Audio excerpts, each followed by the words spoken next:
let's take it from the top. Let's do a quick recap.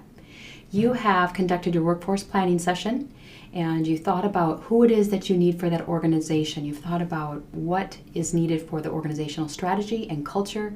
You did your job analysis. You understand the competencies needed. Based on that, you conducted a recruiting campaign. You next got candidates in the door, and you conducted structured interviews and used selection tests and methods. All right, and now you have it down to just a few candidates. So now is not the time to abandon this great, well thought out methodology. This is the time, and listen to just bias, right, and things like that, where we're not really using good decision making. We need to continue this good decision making through the selection, the end of the selection process. And there are some good tools and techniques to do that. So that's the focus of this video. Let's take a look. Okay, so then how do we ensure we have the right candidate? Well, unfortunately, I will tell you, there is really no one best way to do that. And sometimes, despite all your best efforts, you may hire the wrong person or hire someone who's not a good fit. But what you're trying to do is make the best decision with all of the information possible. Okay, so let's begin here for just a moment. Who in the organization actually makes the final hiring decision? Well, in many organizations, it's the hiring manager, the person who is directly responsible for that oncoming employee. And it could be the manager of a team, a department, whatever it is. And so the hiring manager generally makes the final decision, but that's not a hard and fast rule. In some organizations, it may be HR. Let's explore a few models related to this process of selecting candidates. And the first is the multiple hurdle model. Picture, after you've done all your recruiting activities, that you have, again, a number of people who have applied for the job posting, which is great. And now we set up a number of hurdles. Think of it like hurdles on a track, as you can see in this picture.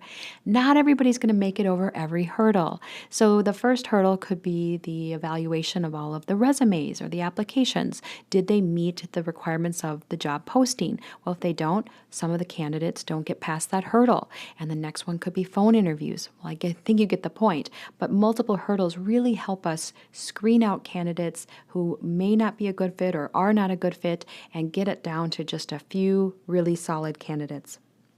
The compensatory model actually assigns values to a candidate's profile. For instance, the suitability of the job experience and maybe a cognitive ability test. All of these things have some sort of value. And so a high score in one area makes up for a low score in another area. It's important to note, though, that there are some types of criteria that are absolutely necessary. So for instance, we wouldn't want to, for the instance of fairness and also legality and just common sense, we wouldn't want to, for instance, say that someone could skip a drug screen. If they don't pass the drug screen, but they do really well on the cognitive ability test, well, that outweighs the positive drug screen. So, maybe that's obvious to say, but there are some things just to kind of keep in mind that are absolute musts, and we need to keep that consistent across all applicants. Things like background checks, drug screens, everything related to those kind of legal issues and negligent hiring. We want to make sure that we hold people to the same standard. Okay, so here's some tips to think about when it comes to candidate evaluation. And the first is to make sure that we complete an evaluation after each interview.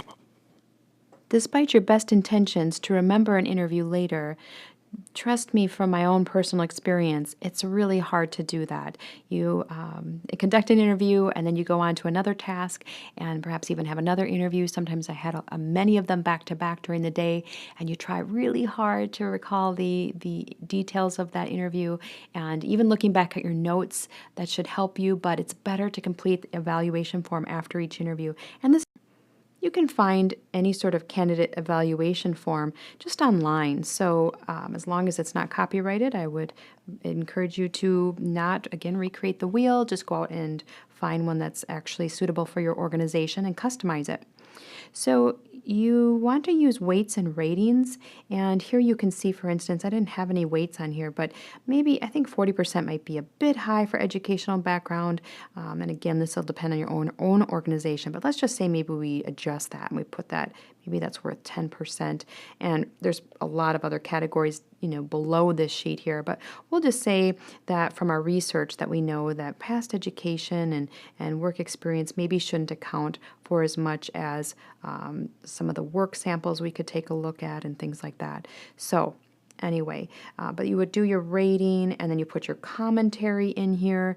And remember, don't discuss candidates between interviews. You will contaminate information, meaning if I had a great interview with someone and it was a panel interview and I interview with a peer, the peer says, hey, I didn't really like that candidate. Maybe I did. So now I'm going to question in my next interview, am I using the right evaluation? It's sort of, like I said, it kind of contaminates your decision making to some extent. So it's better to wait until you've done all your evaluations and then get back together in a group, in a team setting, and discuss those. Okay, you should have a lot of information on this candidate by now, right? All of these different candidates have gone through many different steps in your process. You haven't rushed the process because you know that rushing the process, you're not going to have as good of information and make the right decision. And so let's take a look at all of the different things, or a few of the different things anyway, that we should take a look at. We could go back and evaluate or review, I should say, that job description to make sure that we have, again, refreshed our memory on a solid understanding of what exactly it is that we're hiring for.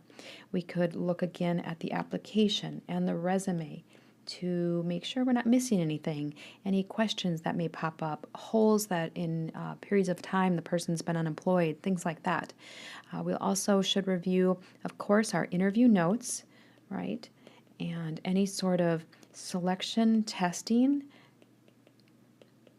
We could call some references. So there's a number of pieces of information here that we could review and take a look at.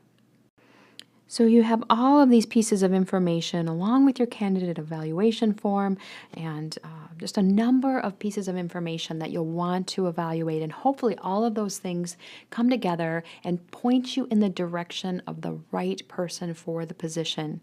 Now just remember, it's not a perfect process, and what you're doing is you're trying to, in a very systematic way, get to that best candidate through all of these different tools and techniques. But despite your best intentions, you may get the wrong hire. And also, perhaps you go through this whole process and you make an offer to someone and he or she says no, and then you have to go back and start again. So there are a lot of challenges involved, but using these tools and tips will, at least, like I said, it'll point you in the right direction to get the better candidate, to get the best candidate possible, hopefully.